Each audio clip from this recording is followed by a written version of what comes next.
ॐ गुरुर्ब्रह्मा गुरुर्विष्णु गुरुरेव महेश्वरा गुरुरेव परब्रह्मा तस्मै श्री गुरवे नमः। अखण्डमण्डलाकारं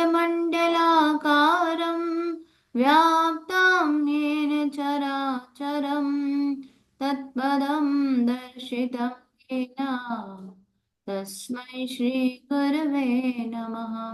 मातृवत् लालयित्री च पितृवत् मार्गदर्शिका नमोऽस्तु ते गुरुसत्तायै श्रद्धा प्रज्ञायुता च या। ॐ श्री गुरुवे नमः। आवाहयामि स्थापयामि ध्यायामि ततो नमस्कारं करोमि। प्रणाम सभी को। हम लोग परिच्छेद 132 पढ़ेंगे आज। कौशीपुर में श्री रामकृष्ण। कृपा सिंधु श्री रामकृष्ण। श्री रामकृष्ण भक्तों के साथ कौशीपुर में रहते हैं। शुक्रवार 11 दिसंबर 1885 को श्यामपुकुर का मकान छोड़कर उन्हें यहाँ ले आया गया। यहाँ आए आज 12 दिन हो गए। इतनी कठिन बीमारी होते हुए भी उन्हें यही चिंता रहती कि किस तरह भक्तों का कल्याण हो। दिन रात किसी न किसी भक्त के संबंध में चिंता किया करते हैं। श्री रामकृष्ण की सेवा के लिए बालक भक्त क्रमशः कौशीपुर में आकर रह रहे हैं। अभी भी बहुतेरे भक्त अपने घर आया जाया करते हैं। ग्रही भक्त प्राय रोज आकर देख जाया करते हैं। कभी कभी रात को भी रह जाते हैं। इस समय तक लगभग सभी भक्त एकत्रित हो गए। 1881 ईस्वी से भक्तों का समागम होने लगा था। अंत के प्राय सभी भक्त आ गए। 1884 ईस्वी के अंतिम भाग में शरद और शशि ने श्री रामकृष्ण का प्रथम दर्शन किया था। कॉलेज की परीक्षा के बाद 1885 ईस्वी के मई जून से वे सदा ही उनके पास आया जाया करते। गिरीश घोष ने श्री रामकृष्ण का प्रथम सर्वप्रथम दर्शन 1884 ईस्वी के सितंबर मास में स्टार थिएटर में किया था। शारदा ने 1884 दिसंबर के अंत में तथा सुबोध और क्षीरोद ने 1885 अगस्त में। आज बुधवार है 23 दिसंबर 1885। आज सुबह से प्रेम की मानो लूट मची हुई है। श्री रामकृष्ण निरंजन से कह रहे हैं, तू मेरा बाप है, मैं तेरी गोद में बैठूंगा। कालीपद की छाती पर हाथ रखकर वे कह रहे हैं, चैतन्य हो, और उनकी ठुड्डी पकड़कर उनको दुलार कर रहे हैं। कह रहे हैं, जिसने हृदय से ईश्वर को पुकारा उसने संध्या और प्रार्थना की होगी, उसे यहाँ आना ही होगा।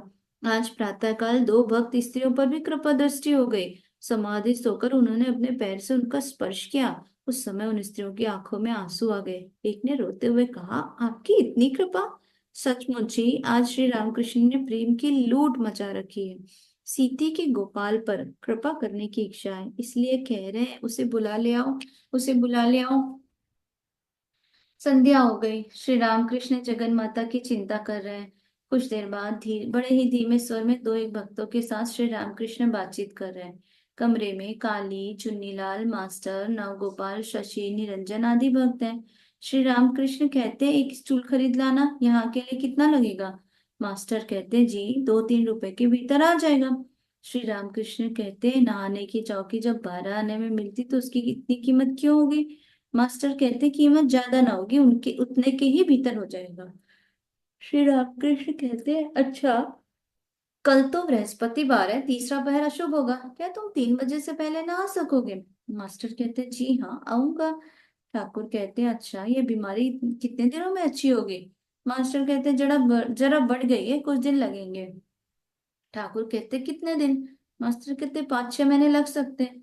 यह सुनकर श्री रामकृष्ण बालक की तरह अधीर हो गए। कहते क्या हो? मास्टर कहते, जी मैंने जड़ समेत अच्छी होने के लिए इतने दिन बतलाए हैं। श्री रामकृष्ण कहते, यह कहो, अच्छा, ईश्वरीय रूपों के इतने दर्शन होते हैं, भाव और समाधि होती है, फिर ऐसी बीमारी क्यों हुई? मास्टर कहते, जी आपको कष्ट तो बहुत हो रहा है, परंतु इसका उद्देश्य है। श्री रामकृष्ण कहते, क्या उद्देश्य है? मास्टर कहते हैं, आपकी अवस्था में परिवर्तन हो रहा है, निराकार की ओर झुकाव हो रहा है, आपका विद्या का मैं भी नष्ट हुआ जा रहा है। श्री रामकृष्ण कहते हैं, हाँ, लोक शिक्षा बंद हो रही है, अब और नहीं कहा जाता। सब राम मैं देख रहा हूँ। कभी कभी मन में आता है किससे कहूँ, देखो ना यह मकान किराए पर लिया गया, इससे कितने प्रकार के भक्त आ रहे हैं। कृष्ण प्रसन्न कह से या शशधर की तरह साइन बोर्ड ने तो ना लटकाया जाएगा कि इतने समय से इतनी समय तक लेक्चर होगा। श्री रामकृष्ण और मास्टर हंसते हैं। मास्टर कहते, एक उद्देश्य और है, भक्तों का चुनना। 5 साल तक तपस्या करके जो कुछ ना होता वह इन्हीं कुछ दिनों में भक्तों को हो गया। उनका प्रेम, उनकी भक्ति आषाढ़ की बाढ़ के समान बढ़ती जा रही है। श्री रामकृष्ण कहते, हाँ यह तो हुआ, अभी निरंजन घर आ गया था। निरंजन से कहते, तू बता तुझे क्या मालूम पड़ता है। निरंजन कहते, जी पहले प्यार ही था परंतु अब छोड़कर नहीं रहा जाता। मास्टर कहते, मैंने एक दिन देखा था ये लोग कितने बड़े चढ़े हैं। श्री रामकृष्ण कहते, कहाँ। मास्टर कहते, एक तरफ खड़ा हुआ श्याम पुकुर वाले मकान में देखा था। जान पड़ा ये लोग कितनी बड़ी बाधाओं को हटाकर वहां सेवा के लिए आकर बैठे हुए हैं। यह बात सुनते ही श्री रामकृष्ण को भावावेश हो रहा है। कुछ देर तक वे स्तब्ध रहे, फिर समाधिस्थ हो गए। भाव का उपशन होने पर मास्टर से कह रहे, मैंने देखा साकार से सब निराकार में जा रहा है और सब बातें कहने की इच्छा हो रही है परंतु कहने की शक्ति नहीं है। अच्छा, यह निराकार की ओर का झुकाव केवल लीन होने के लिए है ना। मास्टर अवाक होकर, जी ऐसा ही होगा। श्री रामकृष्ण कहते, अब भी देख रहा हूँ निराकार अखंड सच्चिदानंद, ठीक इसी तरह, परंतु बड़े कष्ट से मुझे भाव संवरण करना पड़ रहा है। तुमने जो भक्तों के चुनने की बात कही वह ठीक है। इस बीमारी में ये समझ में आ रहा है कि कौन अंतरंग है कौन बहिरंग। जो लोग संसार को छोड़कर यहाँ पर है वे अंतरंग है, और जो लोग एक बार आकर केवल पूछ जाते हैं कैसे हैं आप महाशय, वे बहिरंग है। भवनाथ को तुमने देखा नहीं, श्याम पुकुर में दूल्हा से सच कर आया और पूछा कैसे हैं आप। बस तब से फिर उसने इधर का नाम तक नहीं लिया। नरेन के कारण ही मैं उसका इतना ख्याल करता हूँ परंतु अब उस पर मेरा मन नहीं है। श्रीमुख कथित चरितमृत। श्री रामकृष्ण मणि जी कहते, जब ईश्वर भक्तों के लिए शरीर धारण करके आते हैं तब उनके साथ साथ भक्त भी आते हैं। उनमें कोई अंतरंग होते हैं, कोई बहिरंग और कोई रसददार, आवश्यकताओं को पूरी करने वाले होते हैं। 10-11 साल की उम्र में विशालाक्षी के दर्शन करने के लिए जब मैं गया था तब मैदान में मेरी पहली भावावस्था हुई थी। कितनी सुंदर अवस्था थी वह। मैं बिल्कुल भाव शून्य, बाह्य ज्ञान शून्य हो गया था। जब 22-23 साल की उम्र थी तब उसने जगन माता ने मुझसे काली घर दक्षिणेश्वर में पूछा, क्या तू अक्षर होना चाहता है। मैं अक्षर का अर्थ जानता ही न था। पूछने पर हलदारी ने, वह अक्षर का अर्थ है जीव और अक्षर का अर्थ है परमात्मा। जब आरती होती थी तब मैं कोठी के ऊपर से चिल्लाता था, अरे भक्तों तुम सब कहाँ हो, आओ जल्दी आओ। सांसारिक मनुष्यों के बीच में मेरे प्राण निकले जा रहे हैं। इंग्लिश मैनों, अंग्रेजी पढ़े आदमियों से अपना हाल कहा तो उन्होंने बतलाया यह सब मन की भूल है। तब अपने मन में है यह कहकर शायद ऐसा ही हो मैं चुप हो गया। परंतु अब तो वह सब ठीक उतर रहा है। अब भक्त आकर एकत्रित हो रहे हैं। फिर माँ ने दिखलाया 5 आदमी सेवा करने वाले, पहला मथुर बाबू है, फिर शंभू मलिक, उससे पहले मैंने कभी नहीं देखा था। भावावेश में मैंने देखा गोरे रंग का आदमी सिर पर टोपी पहने हुए। जब बहुत दिनों बाद शंभू को देखा तब याद आ गया कि इसी को मैंने भावावस्था में देखा था। सेवा करने वाले और 3 आदमी अभी ठीक नहीं हुए परंतु सब गोरे रंग के हैं। सुरेंद्र बहुत करके रसदार की ओर तरह जान पड़ता है। यह अवस्था जब हुई तब ठीक मेरी तरह का एक आदमी आकर मेरी ईड़ा पिंगला और सुषुम्ना नाड़ियों को खूब हिला गया। षट चक्रों के एक एक पद के साथ जीवा के द्वारा रमण करता था।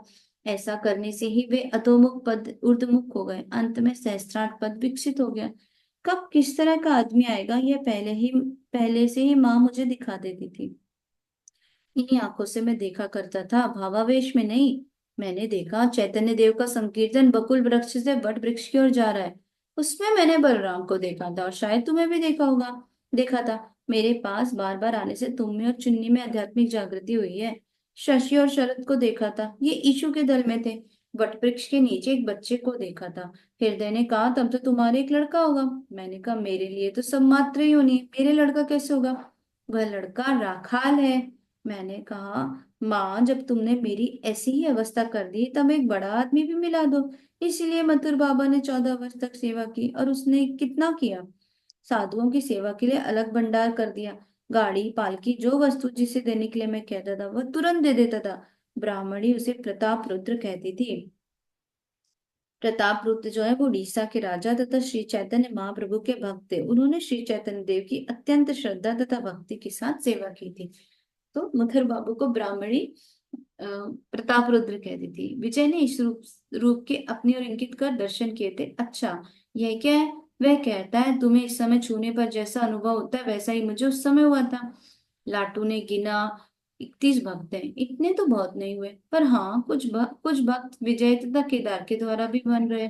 भावावेश में माँ ने दिखलाया अंतिम दिनों में मुझे पायस खाकर ही रहना होगा। इस बीमारी में वह श्री रामकृष्ण की धर्म पत्नी मुझे एक दिन पायस खिला रही थी। तब कहकर मैं रोने लगा, क्या यही मेरा अंतिम दिनों का पायस खाना है? और इतने कष्ट पूर्वक। अगला परिच्छेद है 133, भक्तों का तीव्र वैराग्य। ईश्वर के लिए नरेंद्र की व्याकुलता। श्री रामकृष्ण कौशीपुर के बगीचे में भगवान के ऊपर वाले मंजिले में बैठे हुए हैं। दक्षिणेश्वर के काली मंदिर से श्रीयुत राम चटर्जी उनका कुशल समाचार लेने के लिए आए थे। श्री रामकृष्ण मणि के साथ इसी संबंध में एक मिनट।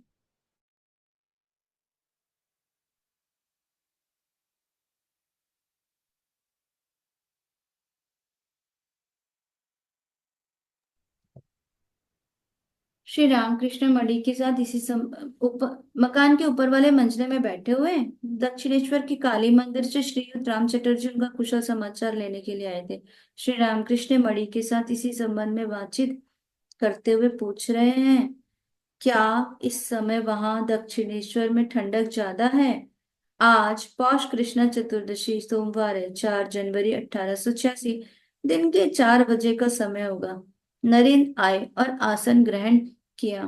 श्री रामकृष्ण उन्हें रह रह कर देख रहे और मुस्कुरा रहे हैं, मानो उसका स्नेह उछला जा रहा हो। श्री रामकृष्ण ने मणि से ईश्वर इशारे से कहा कि नरेंद्र रोए थे, फिर भी चुप हो गए। इसके बाद उन्होंने फिर इशारा किया कि नरेंद्र घर से रास्ते भर रोते हुए आए हैं। सब लोग चुप हैं। अब नरेंद्र बातचीत कर रहे हैं। तो ये एक ऐसा इंसिडेंट हुआ था, बता देते हैं आप लोग को, इसमें है नहीं शायद। नरेंद्र कोलकाता में थे और अपनी पढ़ाई कर रहे थे। उनकी माँ उनको वकालत करने के लिए बोल रही थी, तो उसी की पढ़ाई करने बैठे हुए थे। और किताब खोल के वो अपने रूम में बैठे और अचानक से उनको ठाकुर की इतनी याद आई, इतनी तेज याद आई कि कोलकाता से कौशीपुर तक वो दौड़ते हुए नंगे पैर दौड़ते कंटिन्यू बिना रुके। और जब वहां आए तब उनको सही, तो वो वही बोल रहे हैं कि ये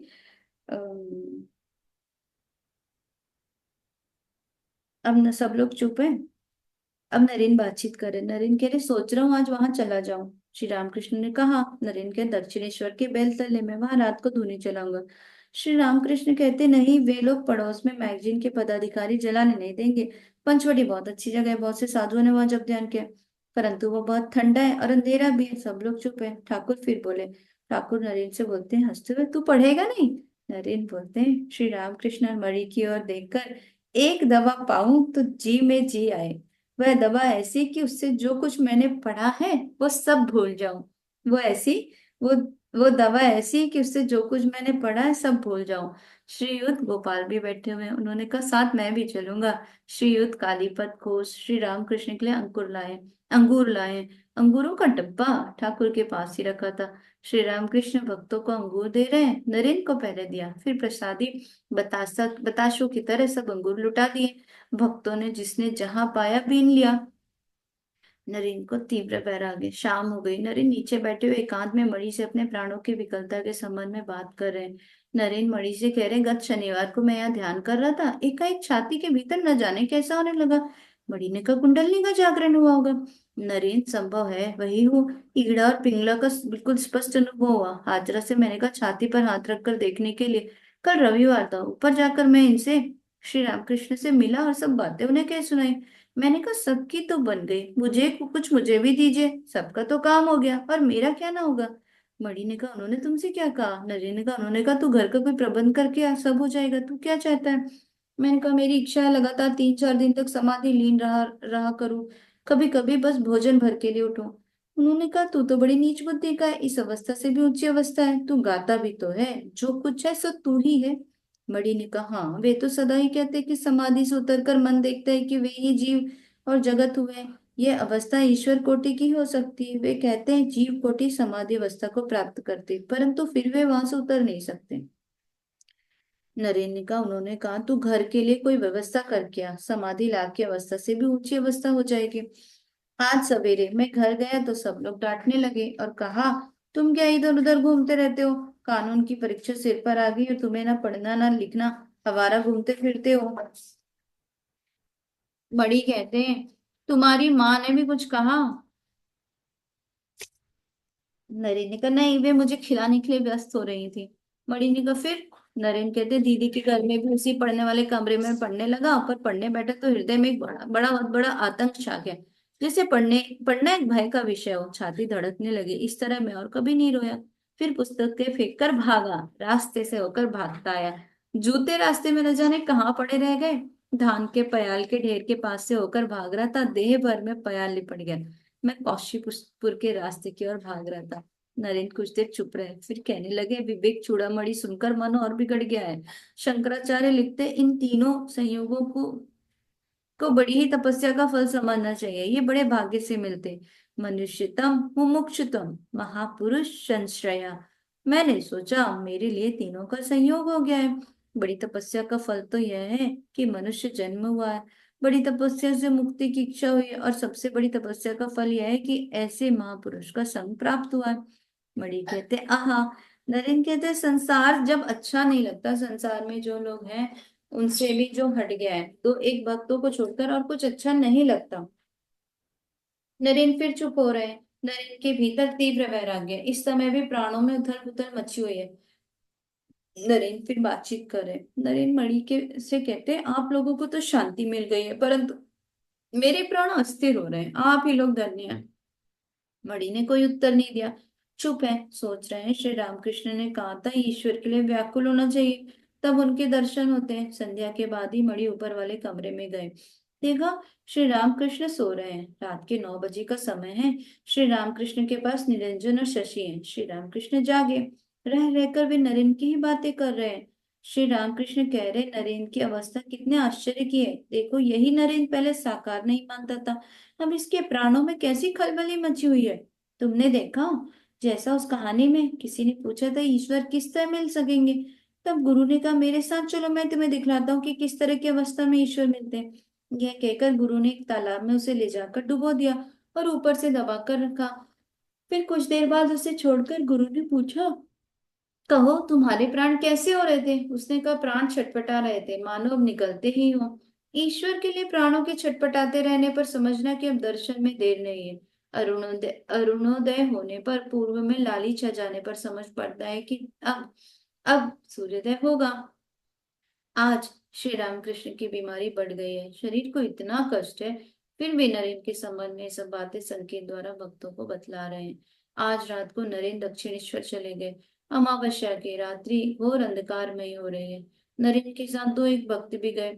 रात को मणि बगीचे में ही है। स्वप्न में देख रहे हैं, वे सन्यासियों की मंडली के बीच में बैठे हुए हैं। भक्तों का तीव्र वैराग्य। दूसरे दिन मंगलवार है, 5 जनवरी। दिन के 4 बजे का समय होगा। श्री रामकृष्ण शैया पर बैठे हुए मणि से बातचीत कर रहे हैं। श्री रामकृष्ण कह रहे हैं, क्षीरोद अगर गंगा सागर जाए तो उसे एक कंबल खरीद देना। मणि कहते, जी महाराज, जो आ गया। श्री रामकृष्ण कहते, अच्छा, इन लड़कों को भला यह क्या हो रहा है? कोई पुरी भाग रहा है तो कोई गंगा सागर जा रहा है। सब घर छोड़ छोड़ कर आ रहे हैं। देखो ना नरेन को, तीव्र वैराग्य के होने पर संसार कुआं तथा आत्मीय काले सांप जैसे जान पड़ते हैं। मणि कहता, जी, संसार में बड़ा कष्ट है। श्री रामकृष्ण कहते, जन्म से ही नरक यंत्रणा होती है, देख रहे हो ना, बीबी और बच्चों को लेकर कितना कष्ट होता है। मणि कहते, जी हाँ, और आपने कहा था उनको बालक भक्तों को ना किसी से लेना और ना देना, उस लेने देने के लिए अटका रहना पड़ता है। श्री राम कहते हैं, कृष्ण कहते हैं, देखते हो ना निरंजन को, उसका भाव है, यह ले अपना और इधर ला मेरा, बस, और कोई संबंध नहीं और कोई खिंचाव नहीं।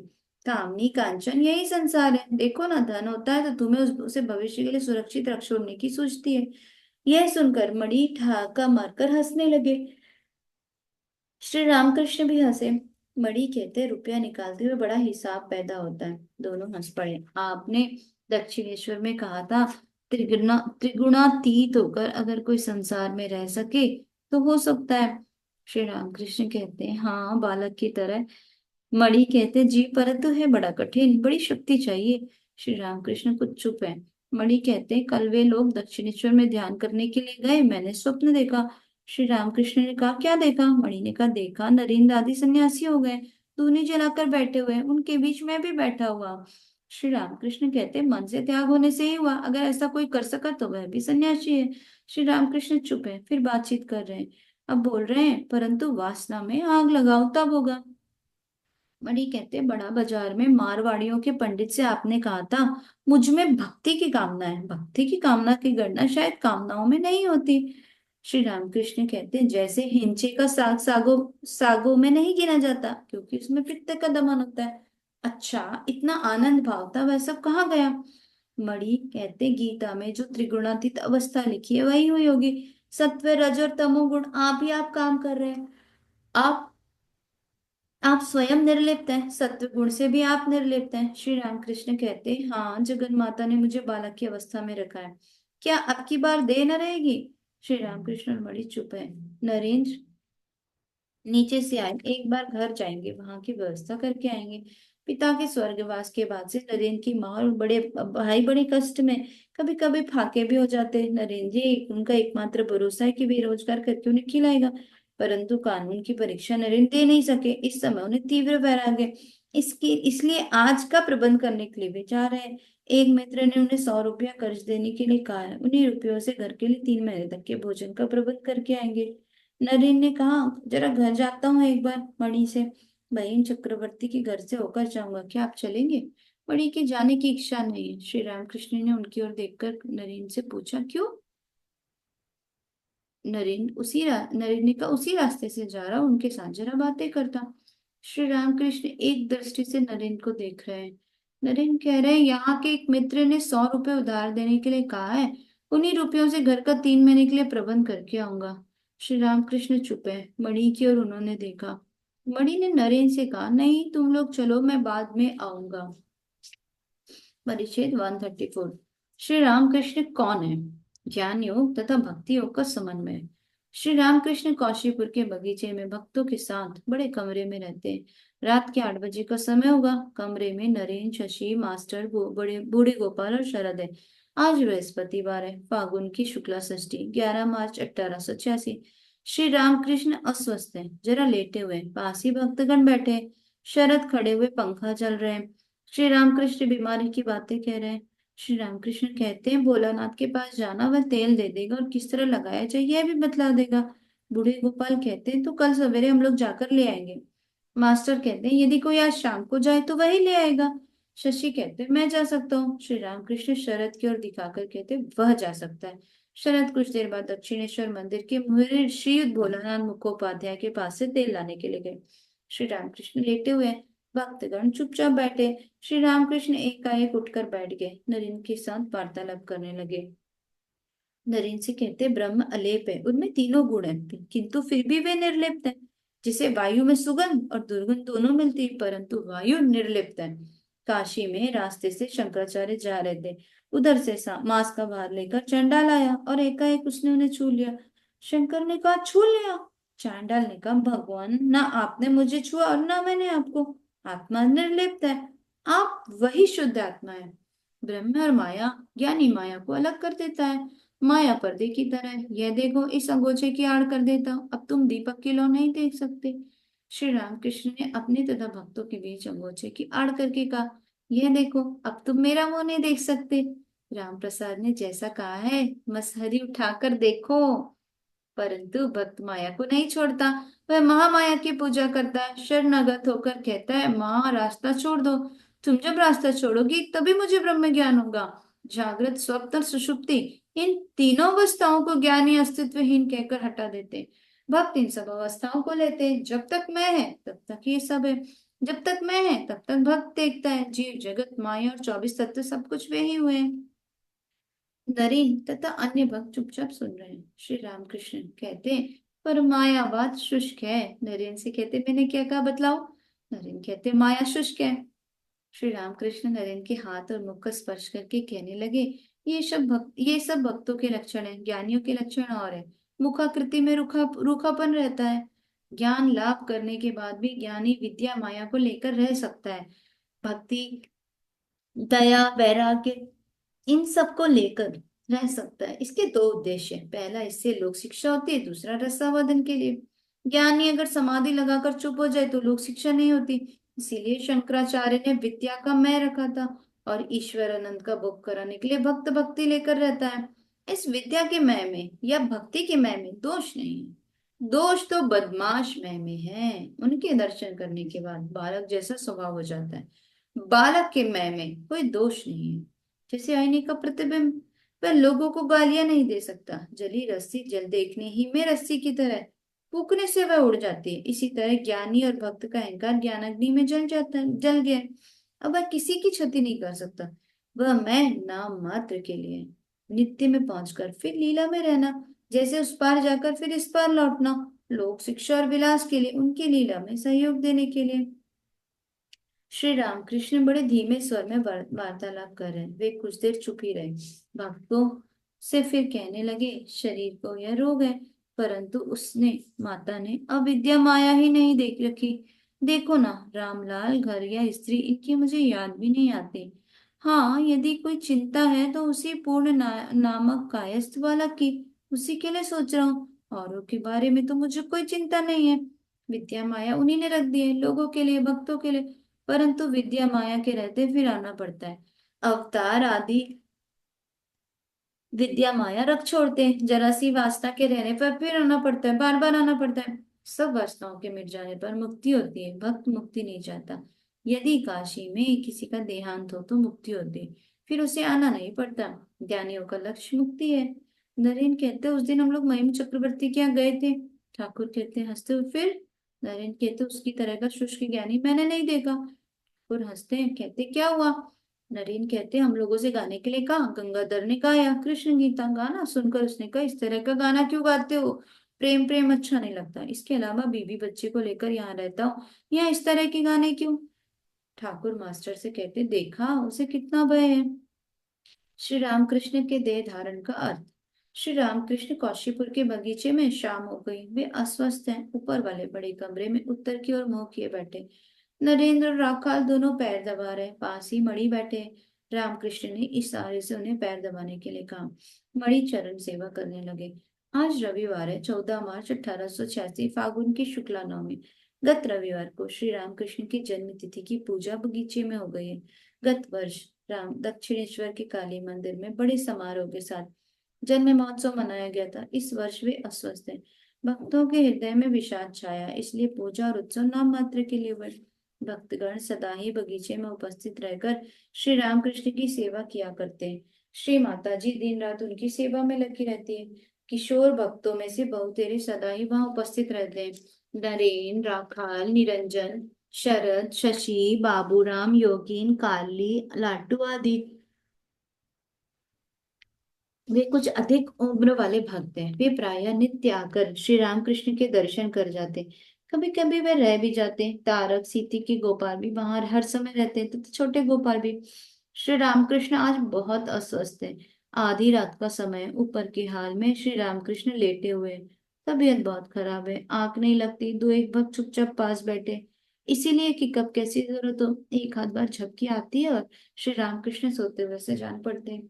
मास्टर पास बैठे हैं। श्री रामकृष्ण इशारा करके और भी पास आने के लिए कह रहे हैं। उन्हें इतना कष्ट है कि पत्थर का हृदय भी पानी पानी हो जाए। वे धीरे धीरे बड़े कष्ट के साथ मास्टर से कह रहे हैं, तुम लोग रोगे, इसलिए इतना दुख भोग कर रहा हूँ। सब लोग अगर कहो कि इतने कष्ट से तो देह का नाश हो जाना ही अच्छा है, तो देह नष्ट हो जाए। श्री रामकृष्ण की इन बातों को सुनकर भक्तों का हृदय टूक टूक हो रहा है। वे भक्तों के माता पिता रक्षक है।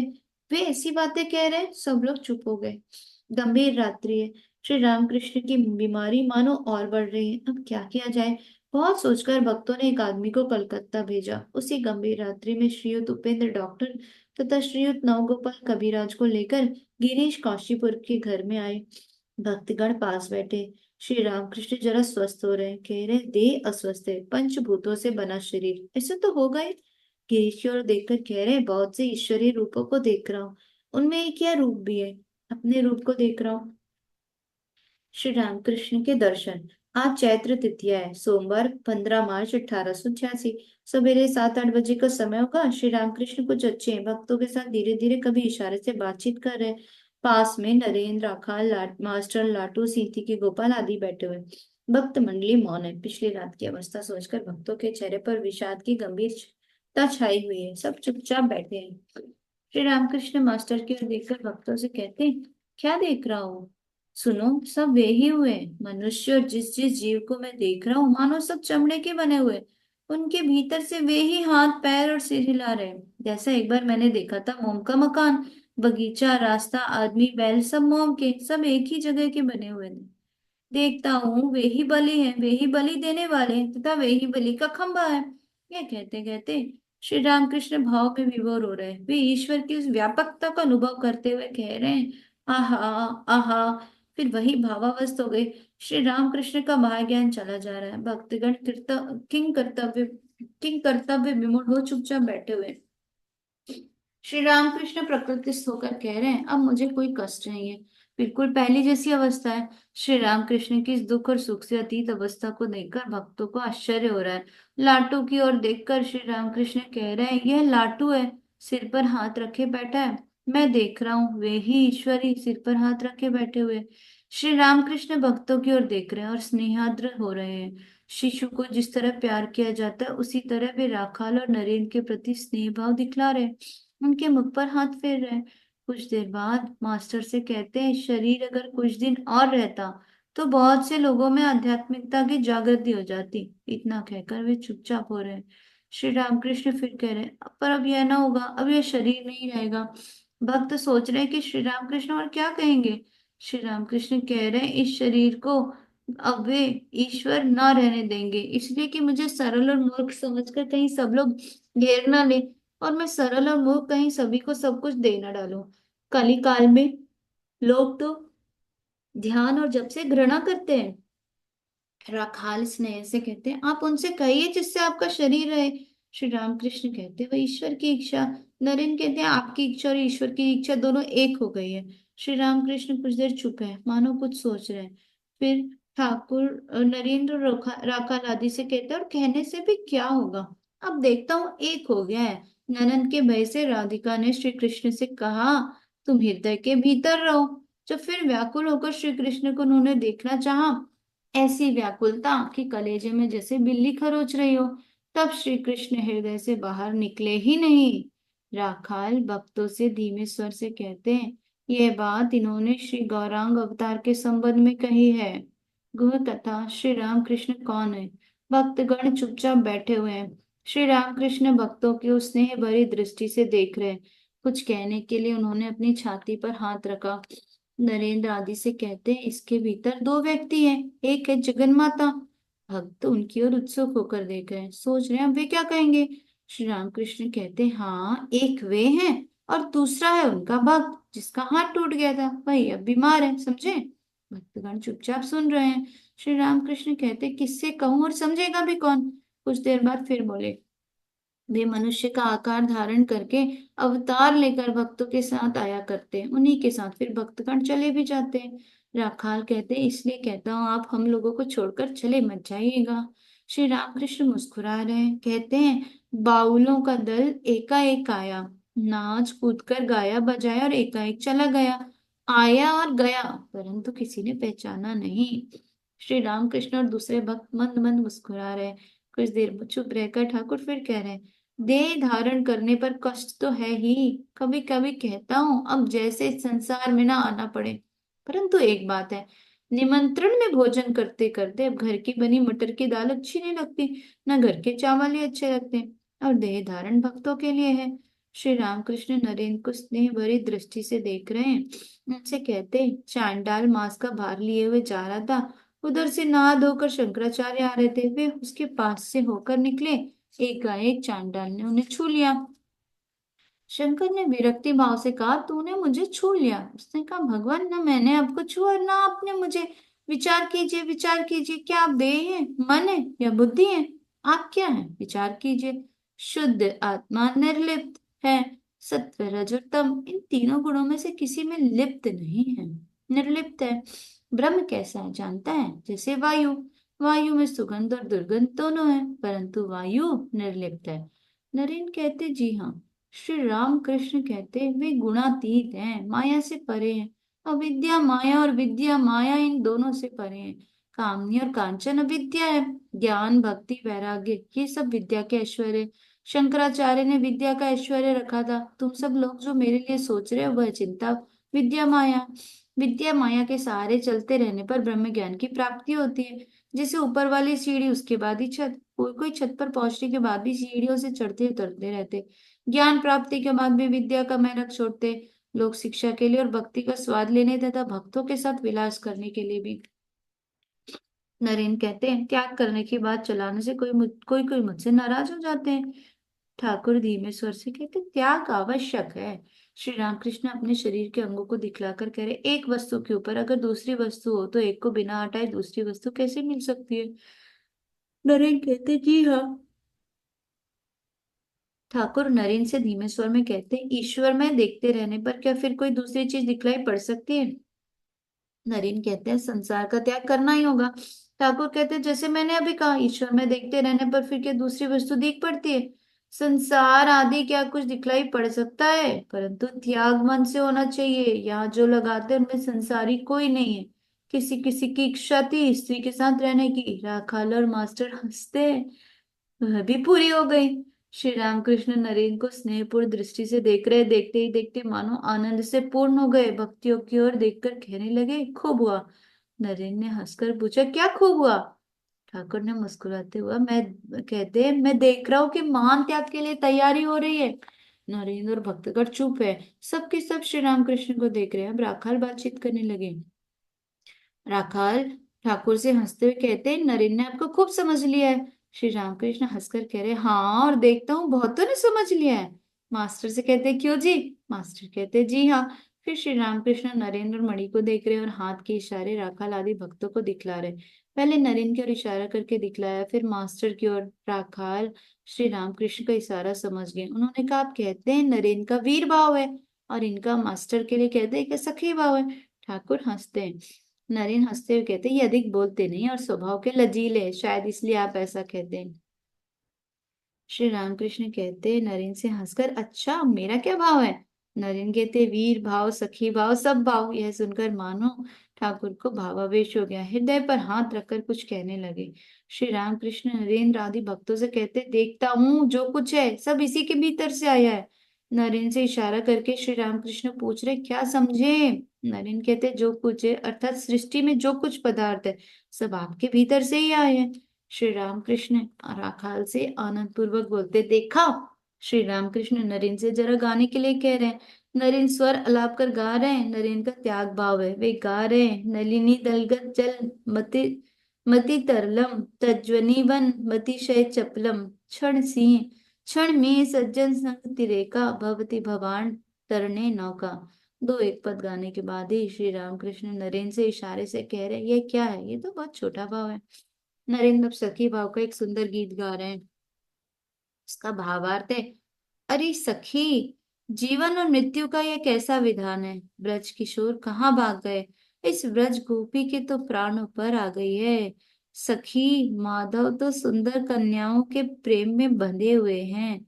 हाय इस रूप विहीन गोप कन्या को उन्होंने बुला दिया। अरे कौन जानता था कि वे रसमय प्रेमिक रूप के भिखारी होंगे। मैं मूर्ख थी जो पहले मैंने यह नहीं समझा। रूप देखकर भूल गई और उनके युगल चरणों को हृदय में स्थापित किया। री सखी अब तो यह चाहता है कि यमुना में डूबकर मर जाऊं या जहर लाकर खा लूं अथवा कुंजों की लताओं से गला फांसकर किसी नए तमाल में लटक कर प्राण दे दूं या श्याम श्याम जपते जपते इस सदम शरीर का नाश कर डालूं। गाना सुनकर श्री रामकृष्ण और भक्तगण मुक्त हो गए। श्री रामकृष्ण और राखाल की आंखों से आंसू बह चले। नरेंद्र ब्रज की गोपियों के भाव में मस्त होकर फिर गा रहे हैं। भावार्थ है हे कृष्ण प्रियतम तुम मेरे हो, तुमसे मैं क्या कहूँ मेरे नाथ, तुमसे मैं क्या बोलूं। मैं नारी हूँ अभागिनी हूँ, समझ नहीं पा रहे कि मैं तुमसे क्या कहूँ। तुम मेरे हाथ के दर्पण हो, सिर के फूल हो। सखे मैं तुम्हें फूल बनाकर केशों में खोंच लूंगी और खोपे में छिपा रखूंगी। श्याम फूल खोजने से तुम्हें कोई देख ना पाएगा। तुम मेरी आंखों के अंजन हो, मुख के तांबुल हो। हे श्याम, हे कृष्ण, तुम्हें अंजन बनाकर आंखों में लगा लूंगी। श्याम अंजन होने के कारण तुम्हें वहां कोई देख ना सकेगा। तुम अंग की कस्तूरी हो, गले के हार हो। सखे शरीर में चांद श्याम चंदर लेप कर मैं अपने प्राण शीतल करूंगी। प्रियतम, तुम्हें मैं हार बनाकर कंठ में पहनूंगी। तुम देह के सर्वस्व हो, गेह के सार हो। पक्षी के लिए जिस तरह पंख हो और मछली के लिए जिस तरह पानी है, उसी तरह हे नाथ तुम मेरे लिए हो। हे नाथ तुम मेरे लिए हो। परिच्छेद 135। श्री रामकृष्ण तथा श्री बुद्ध देव। क्या बुद्ध देव नास्तिक थे? श्री रामकृष्ण भक्तों के साथ कौशीपुर के बगीचे में आज शुक्रवार शाम के 5 बजे का समय होगा। चैत की शुक्ल पक्ष में 9 अप्रैल 1886।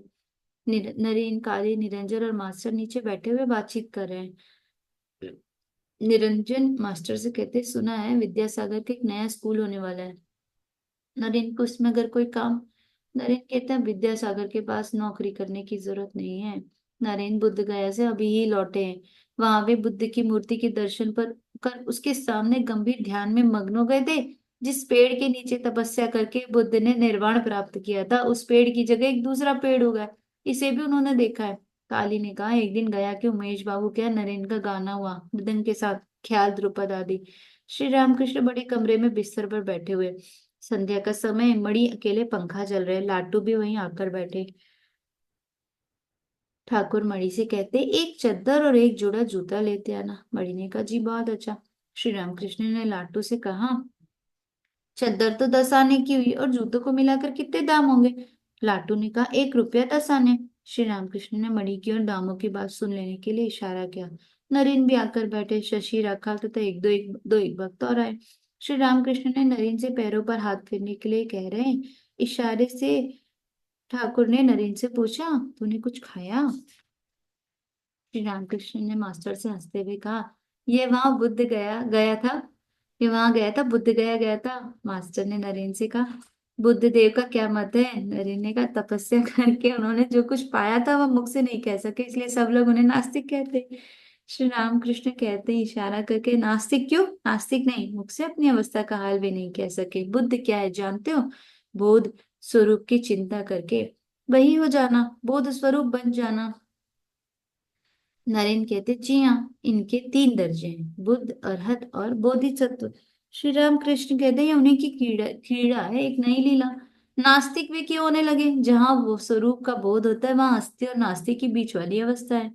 नरेन मास्टर से कहते हैं, यह वह अवस्था है जिसमें विरोधी भावों का एकीकरण होता है। जिसे हाइड्रोजन और ऑक्सीजन से ठंडा पानी तैयार होता है, वह उसी हाइड्रोजन और ऑक्सीजन से उष्ण अग्नि शिखाएं भी। ऑक्सीजन हाइड्रोजन ब्लो पाइप उत्पन्न होती है।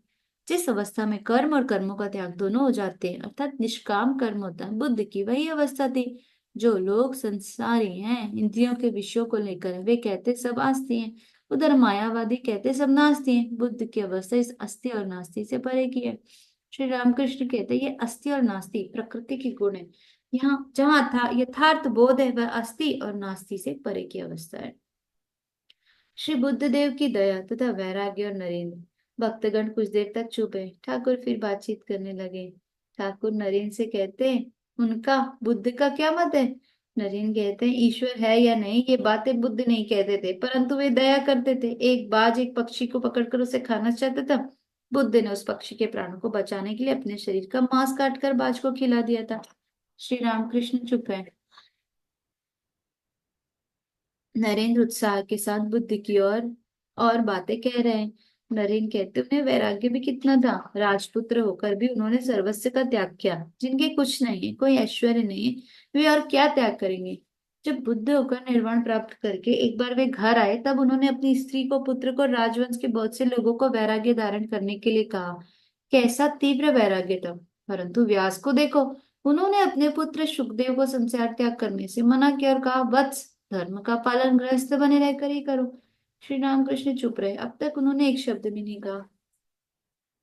नरेन कहते, बुद्ध ने शक्ति अथवा अन्य उस प्रकार की चीज की कभी परवाह नहीं की। ये तो केवल निर्माण के ही इच्छुक है। कैसा तीव्र उनका वैराग्य था जब वे बोधि वृक्ष के नीचे तपस्वी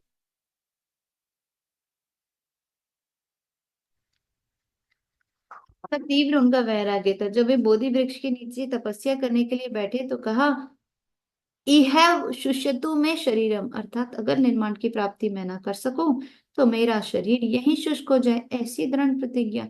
शरीर ही तो बदमाश है, उसे काबू में बिना किए क्या कुछ हो सकता है। श्री रामकृष्ण कुछ देर बाद श्री रामकृष्ण फिर वार्तालाप करने लगे। उन्होंने इशारे से फिर बुद्धदेव की बात पूछी। श्री रामकृष्ण कहते हैं, बुद्धदेव के सिर में क्या बड़े बड़े बाल थे। नरेन कहते हैं, जी नहीं, बहुत सी रुद्राक्षों की मालाएं एकत्र करने पर जैसा होता है मालूम होता है उनके सिर में वैसे ही बाल थे। श्री रामकृष्ण कहते हैं, और आंखें।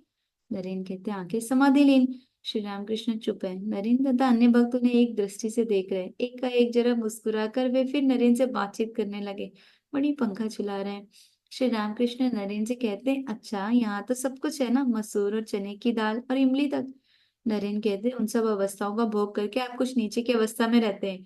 बड़ी अपने से कहते हैं, उन सब उच्च अवस्थाओं का भोग करके भक्त की अवस्था में है। श्री रामकृष्ण कहते, किसी ने मानो नीचे खींच रखा है। यह कहकर श्री रामकृष्ण ने मणि के हाथ से पंखा खींच लिया और कहने लगे, जैसे सामने यह पंखा देख रहा हूँ प्रत्यक्ष रूप से, ठीक इसी तरह मैंने ईश्वर को प्रत्यक्ष देखा है और देखा है। यह कहकर श्री रामकृष्ण ने अपने हृदय पर हाथ रखा और इशारे से नरेन से पूछा, बताओ भला मैंने क्या कहा। नरेन ने कहा, मैं समझ गया। श्री रामकृष्ण ने कहा, कहो तो सही। नरेन ने कहा, अच्छी तरह मैंने नहीं सुना। श्री रामकृष्ण फिर इंगित कर रहे, मैंने देखा, वे ईश्वर और हृदय में जो है दोनों एक ही व्यक्ति है। नरेन ने कहा, हाँ हाँ, सो हम।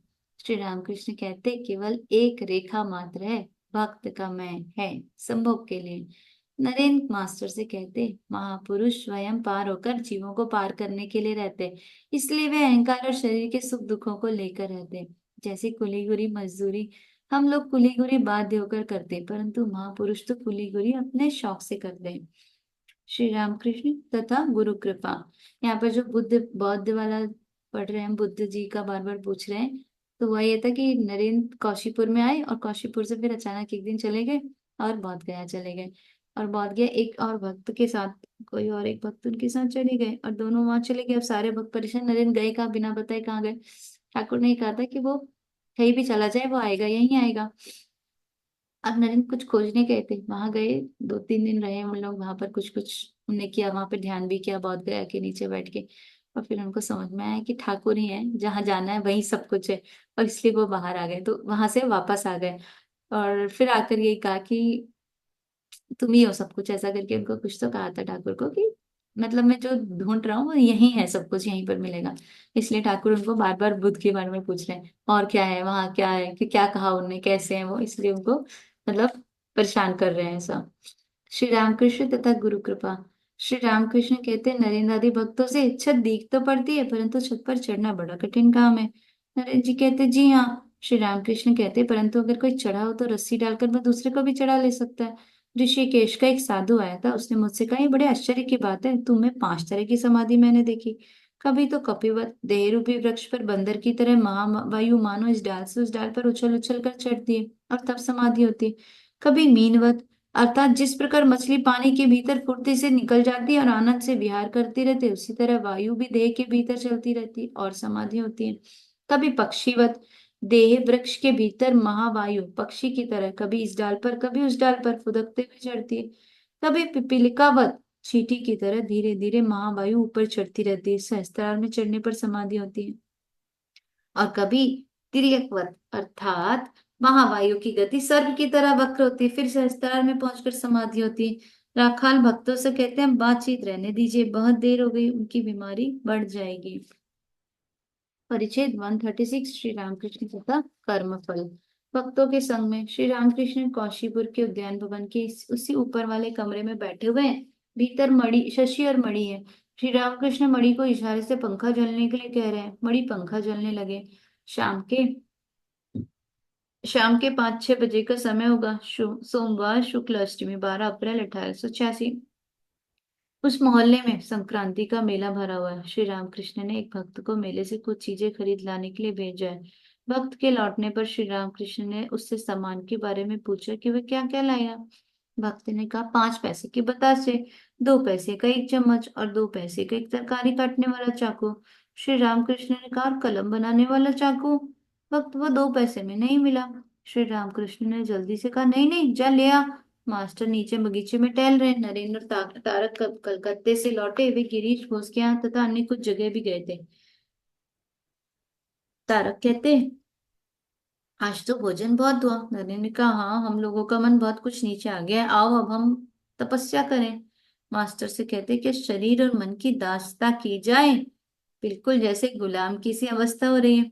शरीर और मन मानो हमारे नहीं किसी और के हैं। शाम हो गई। ऊपर के कमरे में और अन्य स्थानों में दिए जलाए गए।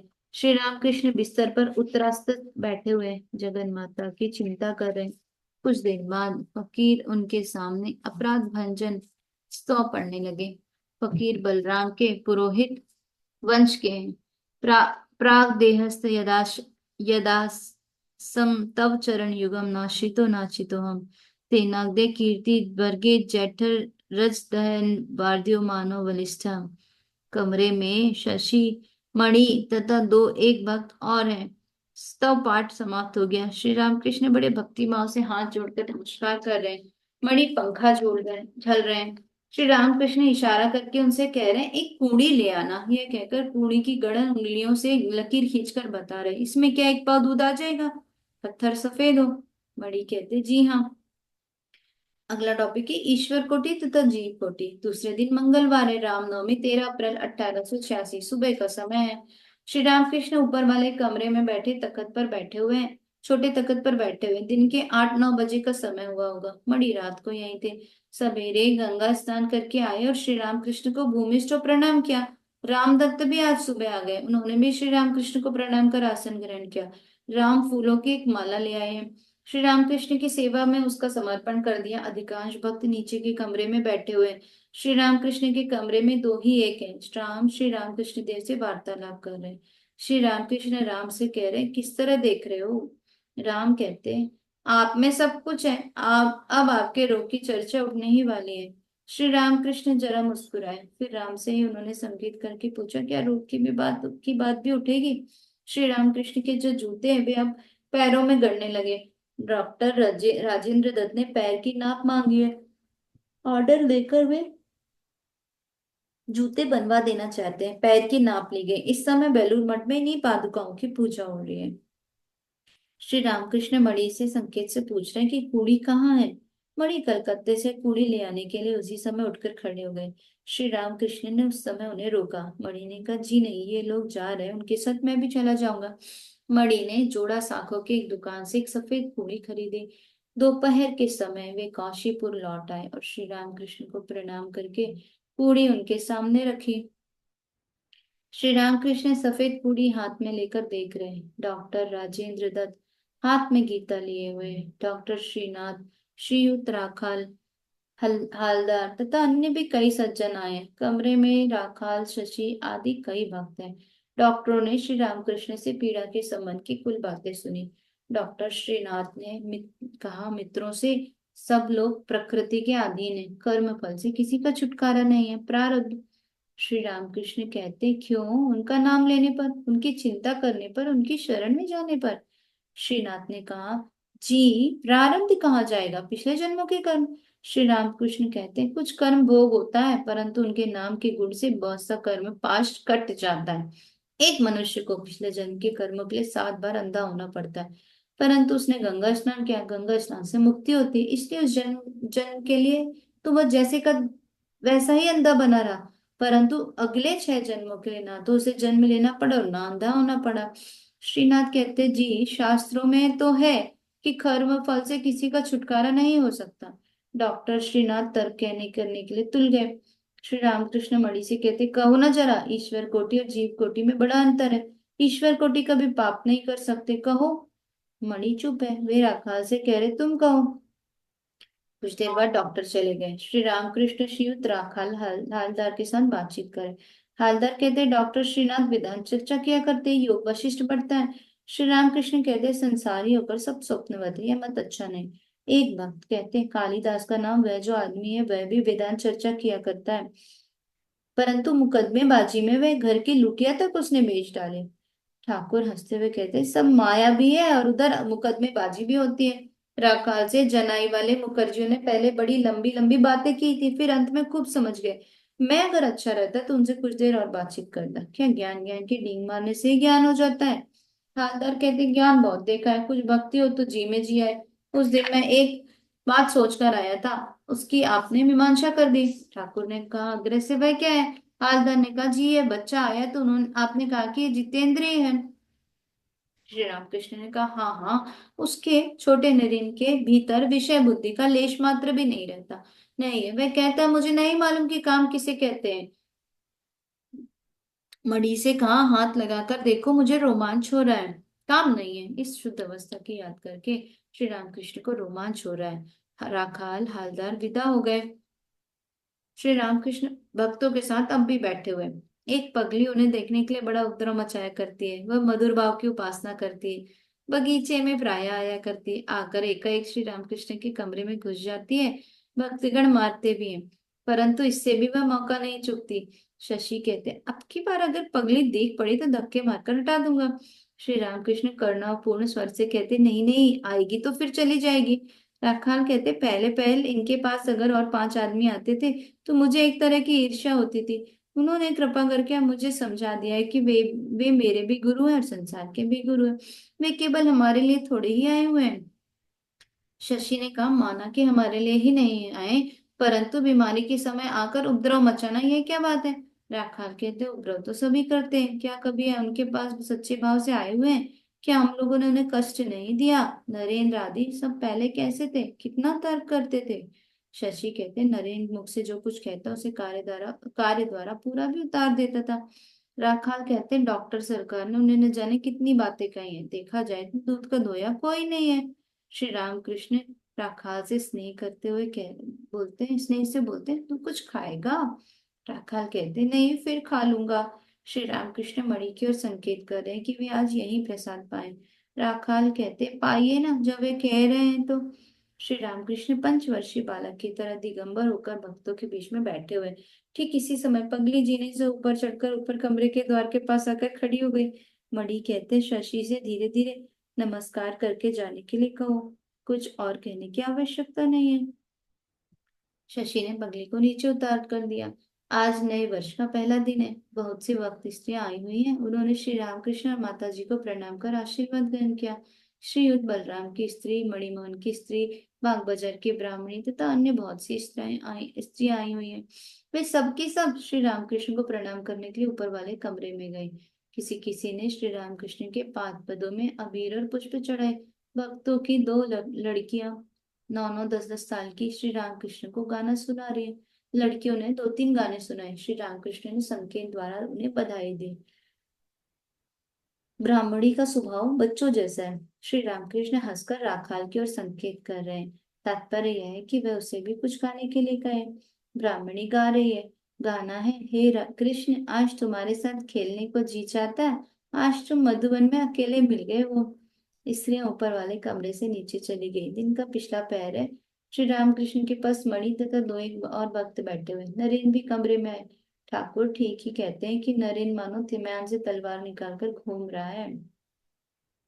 सन्यासी के कठिन नियम तथा नरेन नरेन श्री रामकृष्ण के पास आकर बैठे। श्री रामकृष्ण को सुनाकर स्त्रियों के संबंध में नरेन बहुत ही विरक्ति भाव प्रकाशित कर रहे हैं। कहते हैं, स्त्रियों के साथ रहकर ईश्वर की प्राप्ति में घोर विघ्न है। श्री राम कुछ कहते नहीं, केवल सुन रहे हैं। नरेन फिर कह रहे हैं, मैं शांति चाहता हूँ, मैं ईश्वर को भी नहीं चाहता। श्री रामकृष्ण एक दृष्टि से नरेन को देख रहे हैं, मुख में कोई शब्द नहीं। नरेन बीच बीच के में स्वर के साथ कह रहे हैं, सत्यम ज्ञानम अनंतम। रात के 8 बजे का समय है। श्री रामकृष्ण छोटे तख्त पर बैठे हुए हैं। सामने दो एक भक्त भी बैठे। ऑफिस का काम समाप्त करके सुरेन श्री रामकृष्ण को देखने के लिए आए। हाथ में 4 संतरे और फूल की 2 मालाएं। सुरेंद्र एक एक बार भक्तों की ओर तथा एक एक बार श्री रामकृष्ण की ओर देख रहे हैं और अपने हृदय की सारी बातें कहते जा रहे हैं। सुरेंद्र बड़ी आदि की ओर देखकर कहते हैं, ऑफिस का कुल काम समाप्त करके आया। मैंने सोचा 2 नावों पर पैर रखकर क्या होगा, अतएव काम समाप्त करके जाना ही ठीक है। आज एक तो पहला वैशाख है, दूसरे मंगल का दिन। काली घाट जाना नहीं हुआ। मैंने सोचा काले की चिंता करके स्वयं ही जो काली बन गए, अब चलकर उन्हीं के दर्शन करूं, इसी से हो जाएगा। ठाकुर मुस्कुरा रहे हैं। सुरेंद्र कहते, मैंने सुना है गुरु और साधु के दर्शन करने के लिए कोई जाए तो उसे कुछ फल फूल लेकर जाना चाहिए, इसलिए फल फूल मैं ले आया। ठाकुर से कहते हैं, आपके लिए ये सब खर्च, ईश्वर ही मेरा मन जानते हैं, किसी को एक पैसा खर्च करते हुए कोई कष्ट होता है, पर कुछ लोग लाखों रुपए बिना किसी हिचकिचाहट के खर्च कर डालते हैं। ईश्वर तो हृदय की भक्ति देखते हैं, तब ग्रहण करते हैं। श्री रामकृष्ण सिर हिलाकर संकेत कर रहे कि तुमने ठीक ही कहा। सुरेंद्र फिर कह रहे, कल संक्रांति थी, मैं यहाँ तो नहीं आ सका, परंतु घर में फूलों से आपके चित्र को खूब सुसज्जित किया। श्री रामकृष्ण सुरेंद्र की भक्ति के बाद मणि को संकेत करके सूचित करे। सुरेंद्र कहते, आते हुए ये दो मालाएं ले ली 4 आने की। अधिकांश भक्त चले गए। ठाकुर मणि से पैरों पर हाथ फेरने और पंखा चलने के लिए कह रहे हैं। परिच्छेद 137, ईश्वर लाभ के उपाय। गिरीश तथा मास्टर। अशीपुर के बगीचे की पूर्व की ओर तालाब है, जिसमें पक्का घाट बंधा हुआ है। उद्यान पद और चतुरु लताएं चांदनी की उज्जवल छटा में खूब चमक रही है। तालाब के पश्चिम की ओर 2 मंजिले मकान में दीपक जल रहा है।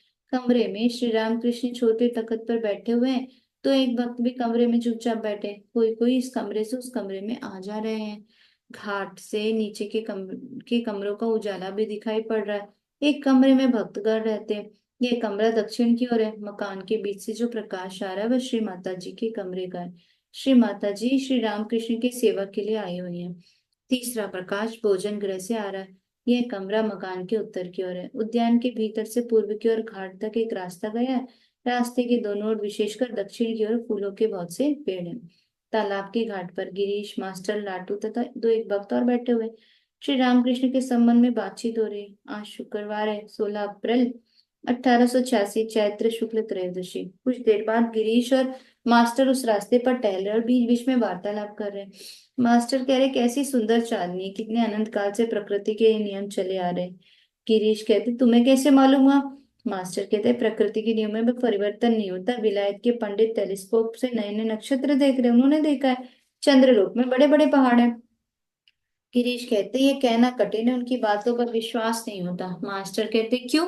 टेलीस्कोप से तो सब कुछ बिल्कुल ठीक ठीक दिख पड़ता है। गिरीश कहते, पर तुम कैसे कह सकते हो कि पहाड़ आदि सब ठीक ठीक ही देखे गए? मान लो पृथ्वी और चंद्रमा के बीच में कुछ और चीजें हो, तो उनमें से प्रकाश आने पर संभव है ऐसा दिखता हो। किशोर भक्त मंडली सदा ही बगीचे में रहती है। श्री रामकृष्ण की सेवा के लिए नरेंद्र, राखाल, निरंजन, शरद, शशि, बाबूराम, काली, योगिन, लाटू आदि जो सांसारिक भक्त, उनमें से कोई रोज आते हैं और रात में भी कभी कभी रह जाते हैं। उनमें से कोई कभी कभी आया करते। आज नरेंद्र, काली और तारक दक्षिणेश्वर वाले मंदिर के बगीचे में गए हुए। नरेंद्र वहां पंचवटी के बीच में बैठकर तपस्या और साधना करेंगे, इसलिए दो एक गुरु भाइयों को भी साथ लेते गए। श्री रामकृष्ण का भक्तों के प्रति स्नेह। गिरीश, लाटू और मास्टर ने ऊपर जाकर देखा, श्री रामकृष्ण छोटे तख्त पर बैठे हुए। शशि और दो एक भक्त उसी कमरे में श्री रामकृष्ण की सेवा के लिए बैठे। क्रमशः बाबूराम, निरंजन और राखाल भी आ गए। कमरा बड़ा है। श्री रामकृष्ण की सैया के पास औषधि तथा अन्य आवश्यक वस्तुएं रखी हैं। कमरे के उत्तर की ओर एक दरवाजा है, जीने से चढ़कर उस कमरे में प्रवेश किया जाता है। उस द्वार के सामने वाले कमरे के दक्षिण की ओर एक और द्वार है। इस द्वार से दक्षिण की छोटी छत पर चढ़ सकते हैं। छत पर खड़े होने पर बगीचे के पेड़ पौधे, चांदनी और बांस का राजपथ भी दिख पड़ता है। भक्तों को रात में जागना पड़ता है। वे बारी बारी से जागते हैं। मसहरी लगाकर श्री रामकृष्ण को शयन कराने के पश्चात जो भक्त कमरे में रहते हैं, वे कमरे की पूर्व की ओर चटाई बिछाकर कभी बैठे रहते और कभी लेटे। अस्वस्थता के कारण श्री रामकृष्ण की आंख नहीं लगती, इसीलिए जो रहते हैं उन्हें कई घंटे जागते ही रहना पड़ता है। आज श्री रामकृष्ण की बीमारी कुछ कम है। भक्तों ने आकर भूमिष्ठ को प्रणाम किया, फिर सबके सब जमीन पर श्री रामकृष्ण के सामने बैठ गए। श्री रामकृष्ण ने मास्टर से दीपक जरा नजदीक ले आने के लिए कहा। श्री रामकृष्ण गिरीश से आनंद पूर्वक बातचीत कर रहे हैं। श्री रामकृष्ण गिरीश से कह रहे हैं, कहो अच्छे हो ना? लाटू से ने तंबाकू पिला और पान दे। कुछ क्षण के बाद बोले, इन्हें कुछ मिठाई भी दे। लाटू ने पान दे दिया और दुकान दुकान से मिठाई लेने के लिए आदमी भेजा है। श्री रामकृष्ण बैठे। एक भक्त ने कई मालाएं लाकर श्री रामकृष्ण को अर्पण कर दी। श्री रामकृष्ण ने मालाओं को लेकर गले में धारण कर लिया, फिर उनमें से 2 मालाएं निकालकर गिरीश को दे दी। बीच बीच में जलपान की मिठाई के संबंध में श्री रामकृष्ण पूछ रहे हैं, क्या मिठाई आई? मणि, श्री रामकृष्ण को पंखा जल रहे हैं। श्री रामकृष्ण के पास किसी भक्त का दिया हुआ चंदन की लकड़ी का एक पंखा था। श्री रामकृष्ण ने उसे मणि के हाथ में दिया। उसी पंखे को लेकर बड़ी हवा कर रहे हैं। गले से दो मालाएं निकालकर श्री रामकृष्ण ने मणि को भी दे दी। लाटू श्री रामकृष्ण से एक भक्त की बात करे, उनका एक 7-8 साल का लड़का आज 1.5 साल हुए गुजर गया है। उस लड़के ने भक्तों के बीच में श्री रामकृष्ण को कई बार देखा था। लाटू श्री रामकृष्ण से कहते, ये अपने लड़के की पुस्तक देखकर कल रात को बहुत रोए थे। इनकी स्त्री भी बच्चे के शौक से पागल सी हो गई है, अपने दूसरे बच्चे को मारती और उठाकर पटक देती है। ये कभी कभी यहाँ रहते इसलिए बड़ा हल्ला मचाती। श्री रामकृष्ण उस शोक समाचार को सुनकर मानो चिंतित तो चुप हो रहे। गिरीश, अर्जुन ने इतनी गीता पढ़ी परंतु वे भी पुत्र के गिरीश कहते हैं, अर्जुन ने इतनी गीता पढ़ी परंतु वे भी पुत्र के मोह शोक से मूर्छित हो गए। तो इनके शोक के लिए आश्चर्य प्रकट करने की कोई बात नहीं। संसार में ईश्वर लाभ किस प्रकार होता है। गिरीश के जलपान के लिए मिठाई आई। फागू की दुकान की घर में कचौड़ियाँ, पूड़ियाँ और दूसरी मिठाइयाँ। फागू की दुकान वरानगर में। श्री रामकृष्ण ने अपने सामने ये सब सामान रखकर प्रसाद कर दिया। फिर स्वयं उठाकर मिष्ठान और पूड़ियों का दोना गिरीश को दे दिया। कहा, कचौड़ियाँ बहुत अच्छी है। गिरीश सामने बैठकर खा रहे हैं। गिरीश को पीने के लिए पानी देना है। श्री रामकृष्ण के पलंग के पश्चिम की और सुराही में पानी है। गर्मी का समय है, वैशाख का महीना। श्री रामकृष्ण ने कहा, यहाँ बड़ा अच्छा पानी है। श्री रामकृष्ण बहुत ही अस्वस्थ है, खड़े होने की शक्ति तक नहीं रह गई। भक्तगण आश्चर्यचकित होकर देख रहे हैं। श्री रामकृष्ण की कमर में वस्त्र नहीं है, दिगंबर हो रहे हैं। बालक की तरह पलंग पर बैठे सरक सरक कर बढ़ रहे हैं। इच्छा है खुद पानी दे दे। श्री रामकृष्ण की यह अवस्था देखकर भक्तों की सांस मानो रुक गई। श्री रामकृष्ण ने गिलास में पानी डाला। गिलास से थोड़ा सा पानी हाथ में लेकर देख रहे कि पानी ठंडा है या नहीं। उन्होंने देखा पानी अधिक ठंडा नहीं है। अंत में वह यह सोचकर कि दूसरा अच्छा पानी यहाँ मिल नहीं सकता, श्री रामकृष्ण ने इच्छा न होते हुए भी गिरीश को वही पानी पीने के लिए दिया। गिरीश मिठाइयाँ खा रहे हैं। चारों ओर भक्तगण बैठे हुए हैं। मणि श्री रामकृष्ण को पंखे से हवा कर रहे हैं। गिरीश श्री रामकृष्ण से कहते हैं, देवेंद्र बाबू संसार का त्याग करेंगे। श्री रामकृष्ण सब समय बातचीत नहीं कर सकते, बड़ा कष्ट होता है। अपने होठों में उंगली छुलाकर उन्होंने इशारे से पूछा, फिर उनके घर वालों के भरण पोषण की क्या व्यवस्था होगी, संसार कैसे चल सकेगा। गिरीश ने कहा, मुझे नहीं मालूम कि वे क्या करेंगे। सब लोग चुप हैं। गिरीश खाते खाते फिर बातचीत करने लगे। गिरीश कहते, अच्छा महाराज, कौन सा ठीक है, कष्ट में संसार का त्याग करना या संसार में रहकर उन्हें पुकारना। ठाकुर ठाकुर कहते, मास्टर से क्या गीता में तुमने नहीं देखा, अनासक्त हो संसार में रहकर कर्म करते रहने पर, सब मिथ्या समझकर ज्ञान लाभ के पश्चात संसार में रहने पर अवश्य ईश्वर प्राप्ति होती है। कष्ट में पड़कर जो लोग संसार का त्याग करते वे निम्न कोटि के मनुष्य हैं। संसार में रहने वाला ज्ञानी कैसा है जानते हो। जैसे कांच के घर में रहने वाला मनुष्य, वो भीतर बाहर सब देखता है। सब लोग चुप है। ठाकुर मास्टर से कहते हैं, कचौड़ियां घर में बहुत ही अच्छी है। मास्टर गिरीश से, फागू की दुकान की कचौड़ियां प्रसिद्ध हैं। श्री रामकृष्ण कहते हैं, हाँ प्रसिद्ध है। गिरीश खाते ही खाते हंसे, जी बहुत ही अच्छी है। श्री रामकृष्ण, पूड़ियां रहने दो, कचौड़ियां खाओ। मास्टर से, परंतु कचौड़ी रजोगुणी भोजन है। गिरीश कहते हैं श्री रामकृष्ण से, अच्छा महाराज, मन अब इतनी उच्च भूमि पर है, फिर नीचे भला क्यों गिर जाता है। श्री रामकृष्ण कहते, संसार में रहने से ऐसा होता ही है, कभी मन ऊंचे चढ़ जाता है, कभी गिर जाता है, कभी बहुत अच्छी भक्ति होती है, कभी भक्ति की मात्रा घट जाती है। कामनी और कंचन लेकर रहना पड़ता है ना, इसीलिए ऐसा होता है। संसार में रहकर भक्त कभी ईश्वर चिंता करता है, कभी उनका स्मरण कीर्तन करता है, कभी वही मन कामनी और कांचन की ओर लगा देता है। जैसे साधारण मक्खी कभी बर्फ पर बैठती है और कभी सड़े घाव और विष्ठा पर भी बैठती है। त्यागियों की बात और है, वे लोग कामनी और कांचन से मन को हटाकर केवल ईश्वर में ही लगाते हैं। वे केवल हरि रस का ही पान करते हैं। जो यथार्थ त्यागी, उन्हें ईश्वर के सिवा कोई वस्तु अच्छी नहीं लगती। विषय चर्चा चर्चा होने पर वे वहां से उठ जाते हैं। ईश्वरी प्रसंग में वे ध्यान से सुनते। जो यथार्थ त्यागी, वह ईश्वर की बात छोड़कर दूसरी चर्चा करता ही नहीं। मधुमक्खी फूल पर ही बैठती है मधु पीने के लिए, और कोई चीज उसे अच्छी नहीं लगती। गिरीश दक्षिण की छोटी छत पर हाथ धोने के लिए गए। अवतार वेद विधि के परे है। गिरीश फिर कमरे में श्री रामकृष्ण के सामने आकर बैठे, पान खा रहे हैं। श्री रामकृष्ण गिरीश से कहते, राखाल आदि ने अब समझा है कि कौन सा अच्छा है कौन सा बुरा, क्या सत्य क्या मिथ्या। ये लोग जो संसार में जाकर रहते हैं, जानबूझकर ऐसा करते। स्त्री है, लड़का भी हो गया, परंतु समझ में आ गया कि ये सब मिथ्या है, अनित्य है। राखाल आदि जितने हैं, ये संसार में लिप्त ना होंगे। जैसे पाकाल मछली, वह रहती तो पंख खींच के भीतर है, परंतु उसके देह में खींच नहीं, छू छू भी नहीं सक जाता। गिरीश कहते, महाराज ये सब मेरी समझ में नहीं आता, आप चाहे तो सबको निर्लिप्त और शुद्ध कर दे सकते, संसारी हो या त्यागी। सबको आप शुद्ध कर सकते हैं। मेरा विश्वास है मल या अनिल के प्रवाहित होने पर सब काठ चंदन बन जाते हैं। श्री रामकृष्ण कहते हैं सार वस्तु के बिना रहे चंदन नहीं बनता, सेमर तथा इसी तरह के कुछ अन्य पेड़ चंदन नहीं बनते। गिरीश कहते हैं मैं नहीं मानता। श्री रामकृष्ण कहते किंतु नियम तो ऐसा ही है। गिरीश कहते हैं आपका सब कुछ नियम के बाहर है। भक्तगण निर्वाक होकर सुन रहे हैं। मणिकांत पंखा चलते हुए कभी कभी रुक जाता है। ठाकुर कहते हैं हाँ हो सकता है, भक्ति भक्ति नदी के उमड़ने पर चारों ओर 5 बार पानी चढ़ जाता है। जब भक्ति उन्माद होता है तब वेद विधि विधि नहीं रह जाती। दुर्वा दल तोड़कर भक्त भी नहीं चुनता नहीं, हाथ में जो कुछ आ जाता है वही ले लेता है। तुलसी दल देते समय उसकी डाल तक तोड़ लेता है। आहा कैसी अवस्था बीत चुकी है। मास्टर से कहते हैं भक्ति के होने पर और कुछ नहीं चाहता। मास्टर कहते हैं जी हाँ। श्री रामकृष्ण कहते हैं किसी एक भाव का आश्रय लेना पड़ता है। राम अवतार में शांत, दास से वात्सल्य, साख्य ये सब भाव थे। कृष्ण अवतार में ये सब तो थे ही। मधुर भाव एक ज्यादा था। श्रीमती राधा के मधुर मधुर भाव में प्रणय है। सीता में वह बात नहीं है, उसका शुद्ध सतीत्व है। उन्हीं की लीला है, जब जैसा भाव उचित तो उसे धारण करते हैं। विजय गोस्वामी के साथ दक्षिणेश्वर काली मंदिर में एक पगली सी स्त्री श्री रामकृष्ण को गाना सुनाने के लिए जाया करती थी।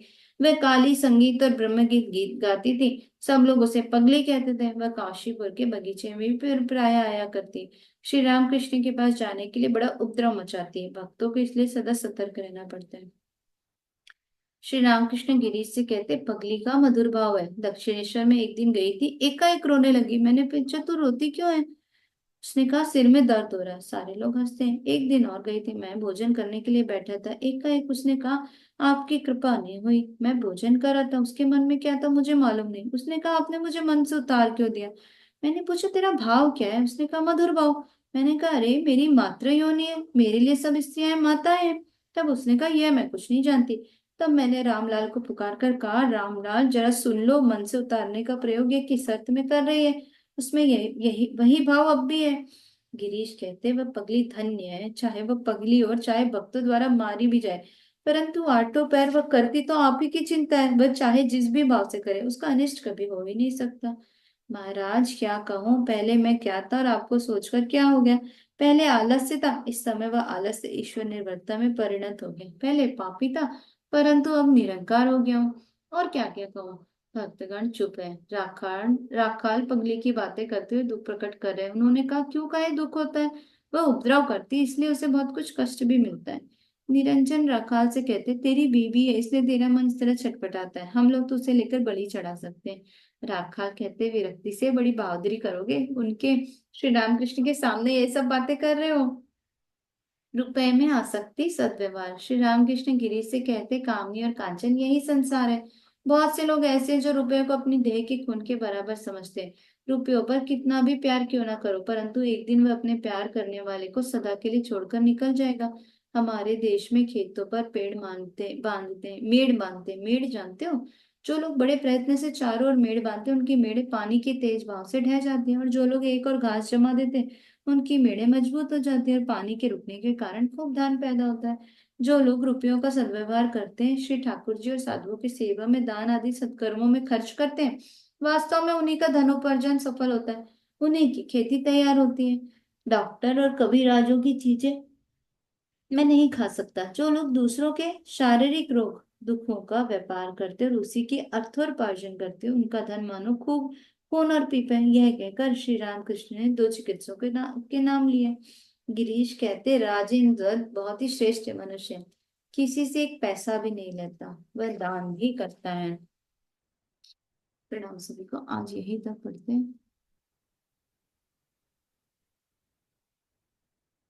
राम कृष्ण शरणम राम कृष्ण शरणम राम कृष्ण शरणम शरण्ये राम कृष्ण शरणम राम कृष्ण शरणम राम कृष्ण शरणम शरण्ये शरणागतो हम शरणागतो हम शरणागतो हम शरण्ये शरणागतोऽहं शरणागतोऽहं शरणागतोऽहं शरण्ये प्रभु राम कृष्ण शरणं राम कृष्ण शरणं राम कृष्ण शरणं शरण्ये।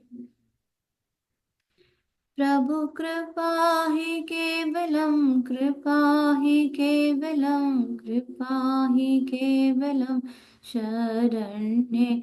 प्रभु राम कृष्ण शरणं, राम कृष्ण शरणं, राम कृष्ण शरणं शरण्ये।